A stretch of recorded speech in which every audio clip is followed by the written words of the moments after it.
Hi, my name is Rachel. I go to Robinson Secondary School. I'm in 12th grade. Hi, my name is Molly. I'm a senior at Berman Hebrew Academy. Hi, my name is Caleb. I'm a senior at Richard Montgomery High School. I'm Jeremy, a graduate of Winston Churchill High School. I'm Ashley, and I'm so excited to be with you guys today. We're here with JCRC, the Jewish Community Relations Council, and their student-to-student program. We're here to talk about our lives as Jewish teens.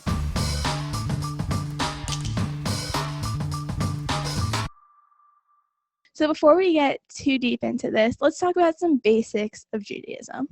So first thing is that Judaism is a monotheistic religion, which basically means that we believe in one God and one God only. And our holiest book is the Torah. There are many related texts that are our guidebooks and teach us how to treat others, tikkun olam, which means to make the world a better place, and how to practice our religion. My branch of Judaism is modern Orthodox, which means I adhere as closely as possible to the ancient laws and traditions. And I'm part of the conservative branch of Judaism.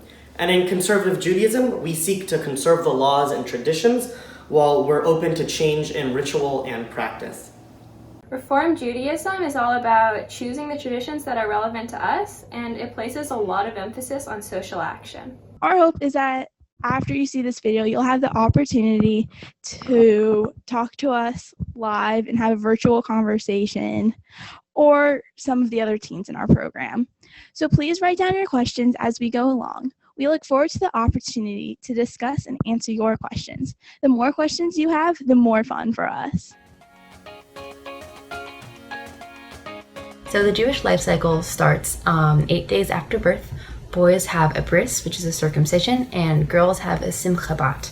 This ritual is 8 days after a baby is born because it symbolizes Abraham's covenant with God in the book of Genesis. The next big thing in a Jewish person's life is their bar or bat mitzvah. This means the son or daughter of a command. Bar for a boy, bat for a girl.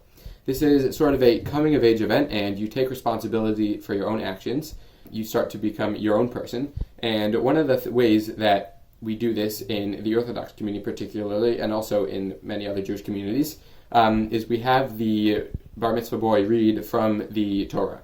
This is reading a foreign language. It's a difficult thing to learn, and you have to study for it. My personal experience was I started studying in October, and my bar mitzvah was in July. The Hebrew language is, in fact, it goes from right to left. I'm going to demonstrate for you what it sounds like.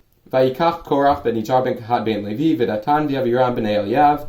And for me, one of the most meaningful parts of my bat mitzvah was usually when you go bat mitzvah, you do a service project that goes along with becoming an adult to show that you're not just devoted to Judaism, you're devoted to helping your community. So my service project, I raised $800 for FAIR, which is an organization that helps research food allergies and helps find a cure for food allergies, because I myself have severe peanut and tree nut allergies, and so that's a cause that was really meaningful to me. It was really the first time I felt that everyone was kind of looking to me as a leader in my community, which was a really special experience for me. The thing I remember most vividly about that day is that both of my grandparents grew up being disabled, and Judaism was something that's so important to them, and they're a big reason why Judaism plays such an important role in my life. And a few weeks before my bar mitzvah, my grandfather got diagnosed with dementia. That day, he was clear as ever. He knew exactly who he was, where he was, and what was happening. He said the blessings perfectly. And that was really the last day that I truly got with my grandfather. So then the next major life cycle event is the Jewish wedding. And the thing that distinguishes a Jewish wedding the most from a wedding in a different religion is the chuppah, which is a symbol of the home that the couple will create together. The Jews have a custom for the groom to stomp on a glass. There is actual meaning to this. It's not just for fun. But the meaning is that even on the happiest day of the bride and the groom's life, there is still, the world is not perfect, and there are still things we can work on as a nation, as a world, and everything like that. And, also that the temple once stood in Jerusalem, and we are not fortunate enough to be there. Then the last major event in the Jewish life cycle is death. So Jews have a couple of traditions when it comes to death.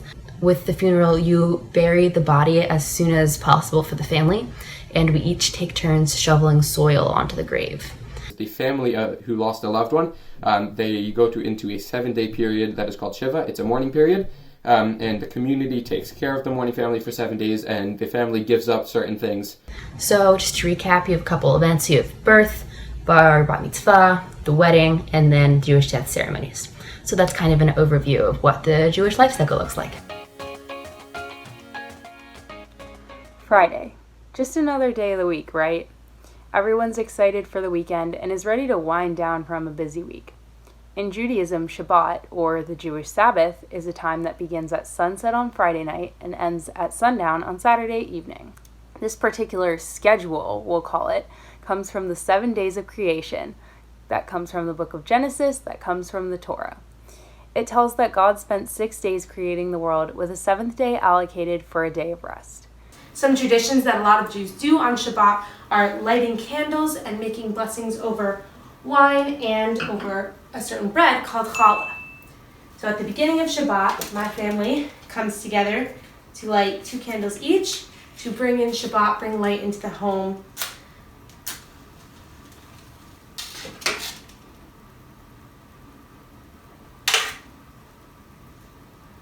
Baruch atah Hashem Elokeinu melech haolam asher k'dishanu tzavanu l'havik ner shel Shabbat. The next tradition comes at the start of the meal that most people have on Friday night. So this is a Kiddush cup, and it belonged to my grandfather, and it is really powerful to me to see how the generations have passed on this tradition of having Kiddush every Friday night. We make a blessing over the wine or grape juice so that we can see how the family line has passed on this tradition, both in the physical possession and in the blessing we make every single Friday night. Next, we start with the bread at the beginning of the meal, both Friday night and Saturday, just like the wine. This is a challah cover, which is a special cloth that goes over the bread and has blessing and wheat. And this is challah. Baruch atah Hashem Elokeinu melech haolam hamotzi lechem min haaretz. Delicious. So to mark the end of Shabbat on Saturday evening, there's a special tradition that we call Havdalah. Havdalah separates Shabbat from the rest of the work week. During Havdalah, we pass around special spices, grape juice, and light a special braided candle. Now this candle is different from the one that we light on Shabbat. All of this is done while singing a special prayer. At the end, the candle's light is extinguished in the grape juice to mark the official end of Shabbat and beginning of a new week. In Reform Judaism, there's a lot of fluidity in terms of the extent that different holidays and traditions are observed, which I'm very grateful for.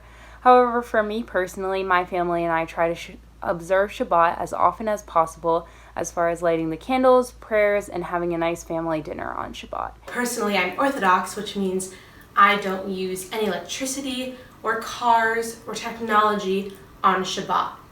So I love Shabbat because it's a time that I can unplug, be with my family and friends, and also be in synagogue praying and singing, and really it's both a time for community and a time for connection.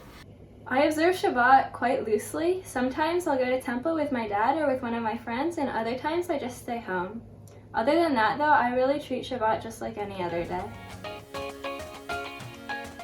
So I'm sure that many of you have heard of Jewish people having certain dietary restrictions, or of somebody keeping kashrut, or of a food being kosher, and wondered to yourself, what does that mean? So I'm here to tell you a little bit about what kosher is, what it means to keep kashrut, and how it manifests in a Jewish person's life. And so first of all, I'd like to start off by stressing that not all Jewish people keep kosher the same. There's a wide spectrum from people not keeping kosher at all to people keeping very strict kosher, and everyone will kind of fall somewhere within that spectrum. But again, not all Jewish people keep kosher the same.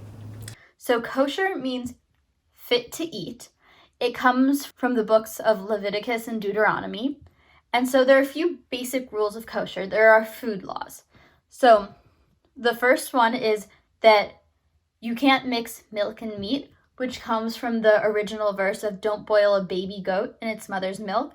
And what we've done, we've expanded around that, so you can't eat milk and meat together. And one way that some people, again, only some people do this, is that In order to not mix milk and meat in the house, they'll have separate dairy dishes and they'll have separate meat dishes. Now, moving on to what animals are kosher and how you tell if an animal is kosher.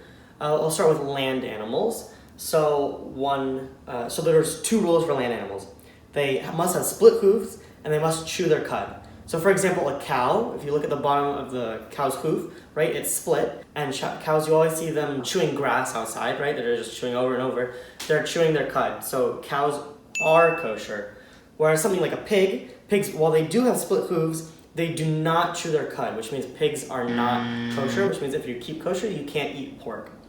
There's one rule for birds, is that they can't be birds of prey. So something like a chicken, chickens are not birds of prey, they are kosher. Whereas birds of prey, such as eagles, falcons, hawks, those are all not kosher. Fish must have fins and scales in order for them to be kosher. So something like a salmon, salmons do have fins and they do have scales, therefore salmon is kosher. Or something like a shark, sharks have fins, yes, but they do not have scales, therefore they're not kosher. Kosher meat, the way that you kill an animal, is actually very humane. There are specific instructions so that the way you kill it supposedly is the least painful way for an animal. And for a food to be kosher, it needs to be supervised by a person who knows all the laws. And when that happens, you get something called a hechsher on the food. And I'll show you. So right here, I have Nutella. And I don't know if you can see in the camera, but right there in the corner, there's a little OU, the O on the outside, the U on the inside, and then a D, which means kosher dairy. And that's just one of the examples of the symbols. Sometimes there's an OK, like the O and then the K on the inside. Sometimes there's a star with a K on the inside. And this just means that it was made in the right way for it to be kosher. And I keep some of these laws. In my house, we do not mix meat and milk. We do not bring in pork. We do not bring in shellfish. But what we do is we'll buy foods that don't have this little hechsher on it. I'm a little weird. I keep partial kosher where I don't eat kosher. I only eat kosher meat, so I don't eat lobster, crab, shrimp, none of that. I don't eat catfish, stuff like that. I don't keep kosher. It's not something that I was raised with, and especially coming from a biracial family where my mom is Chinese. Chinese food is a big part of my heritage, and there are a lot of things in Chinese food, especially pork and seafood, that just aren't compatible with the laws of kosher. Personally, I keep kosher inside and outside my home. I have separate dishes for meat and for milk, and that is the way I can kind of infuse holiness into my daily life. In a small act like eating becomes a little bit more of a step up because I have to focus on what I'm eating to make sure it's proper and according to the Torah. You have probably heard of the Holocaust, the genocide of Jews during World War II. But while it may seem like a long time ago for you, to me and many other Jews, it's really personal and very relevant still. My cousins on my dad's family were living their lives in Latvia when the Nazis came, rounded up all the Jews, and took them to a ditch outside their town. The Nazis then executed all of them until their bodies filled up the ditch, just because they were Jewish. Because of our experience, Jewish people and Jewish organizations often work to prevent and end genocide in the world. My grandfather was a Holocaust survivor. He was born in Paris, and when the Nazis occupied, his family was told by a Nazi friend of them to flee for their lives, and that's what they did. They went to a southern town in France where they hid for the duration of the war. They were harbored by a non-Jewish family there. In fact, the whole town knew they were Jewish, but sacrificed their own life for the sake of my grandparents. My great-grandmother's cousin, Shandel, survived the Holocaust. She was placed in a concentration camp called Auschwitz and had to hide during every selection the Nazis conducted of Jews they wanted to kill that day. It was a constant battle of, will I survive another day, or will today be the day that I'm going to be killed? A famous saying about the Holocaust is never again. And that means that we are actively working for there to never again be a genocide of any kind, not just Jewish. 6 million Jews were killed in the Holocaust. That number is kind of hard to think about because it's so large. There's a book called And Every Single One Was Someone. The book is filled with the word Jew 6 million times. The font is so small, but the book is still very big. Each Jew in the book represents a person who was murdered in the Holocaust just because he or she was Jewish. The Holocaust was not that long ago. People have grandparents who were Holocaust survivors. Maybe some of your friends have grandparents or know people who survived the Holocaust. Unfortunately, though, those people are coming of age, and the last of those survivors are dying off. And it's important for us to keep in mind their stories, to remember their stories, to keep telling the stories so it'll never happen again. Unfortunately, though, anti-Semitism is on the rise again. Whether it is a shooting in Pittsburgh or a swastika, anti-Semitism is prevalent in our society. I often experience anti-Semitism in kind of a joking way, which is really extremely offensive to hear people making light of my religion and the pervasive stereotypes that have followed us around for generations. One of the main things that I would say has happened to me was in 10th grade in choir class. There were a couple senior boys, and they would call me Jew in the hallway, so they'd be like, "Come here, Jew," or "Hi, Jew," or things like that. I also had an incident where my math teacher had drawn a world map on the board, and someone had erased Germany and wrote Hitler with a swastika next to it. I used to go to a Jewish day school, which was kindergarten through 8th grade, and when I was in 8th grade, we got a bomb threat just for being a Jewish day school. And more recently, the Jewish Community Center in my community has been vandalized. Every year, my family, along with a group of family friends, goes to a state park in West Virginia to celebrate the holiday of Shavuot, which is where we celebrate getting the Torah. One year, we were all hanging out by the lake, swimming, having a good time, when I saw someone with a lot of tattoos. I was younger and naturally wanted to know what they said, so I was reading them, but I was completely shocked when I saw on the top of his arm, just under his shoulder, it said, "Kill all Jews." I was so confused. I was surrounded by people that I loved, the most amazing people, and they were all Jewish. So I could not comprehend why this stranger wanted to kill them and wanted us all dead just because we were Jewish. I'm going to be talking about Israel, and while I know you're hearing a lot about Israel on the news or maybe even on your social media, for Jewish people, it's a lot more than a headline. It's what we consider our homeland. It's mentioned in many of our holiest texts and prayers, and it's really a central focus of our religion. We pray east towards Jerusalem, which is where the Kotel or the Western Wall is, which was a wall of our ancient temple. And Israel is also home to holy sites of other religions, such as Christians and Muslims, those sites being the Dome of the Rock, the Al-Aqsa Mosque, and the Church of the Holy Sepulchre. Going to the Western Wall is really an experience that's hard to put into words. I was just there with school a few months ago before the pandemic hit, and we went on a Friday night for Shabbat, and it was truly one of the most emotional moments of my life. There's a Jewish tradition to put notes in the Western Wall with little prayers for God, and being able to put my grandfather's note in every time was something that always really meant a lot to me. Israel believes in religious freedom, and since there are so many different groups living there, it really wants them all to coexist and be able to live according to how they want to live. If you've ever used Waze, texting, ebooks, if you ever enjoyed a cherry tomato, you can thank Israel for that. Israel is a great innovator and technological pioneer, and they're always one of the first to give aid in a crisis, whether that was the devastating Nepal earthquake in 2015 or the recent explosion in Lebanon.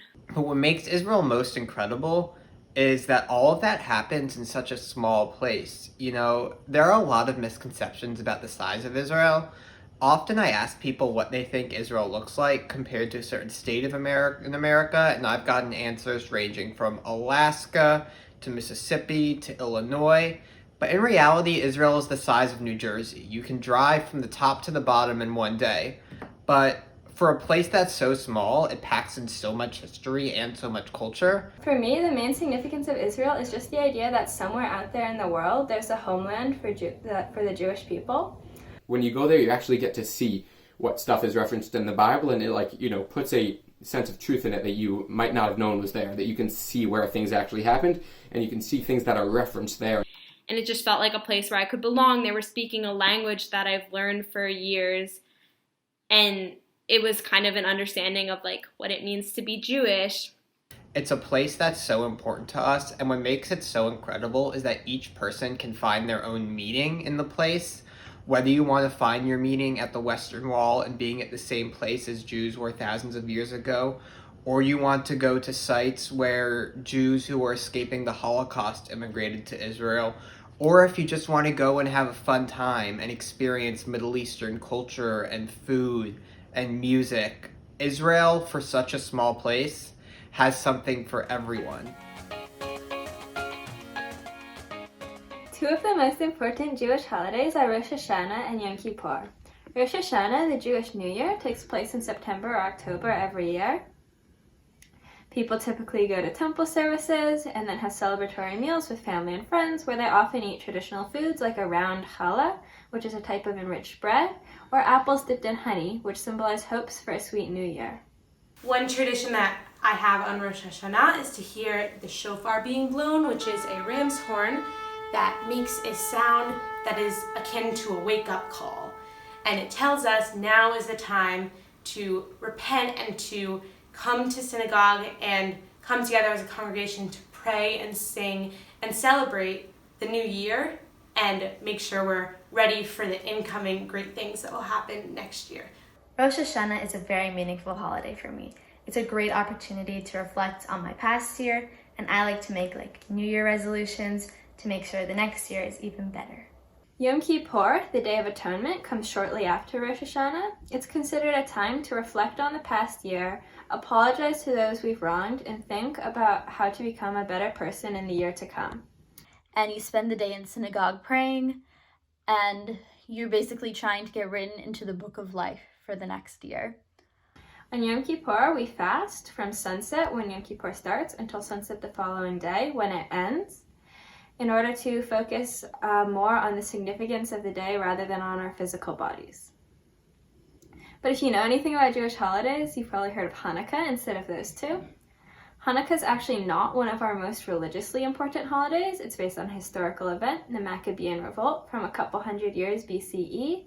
A lot of people say it's the Jewish Christmas, but it's not. It just happens to be around the same time. So what Hanukkah is, it comes from a story from ancient Greece where basically Jews are being oppressed.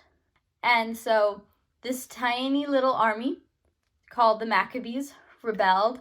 But in that time, the Holy Temple was destroyed, and something that you had to have happen, you had to keep the menorah lit in the temple at all times. And so when they got there, there was only enough oil to last for one day, but the miracle of Hanukkah is that it lasted for 8 days. So in honor of that, we light a menorah or Chanukiah. People refer to it as different things. We also have foods like latkes or fried potato pancakes and play a game called dreidel, which involves a little spinning top. Thank you for listening today. I know my fellow presenters and I had a good time putting this together. Feel free to share your questions with your teachers. We look forward to the opportunity to discuss what we have shared. We hope you stay healthy and enjoy your school year.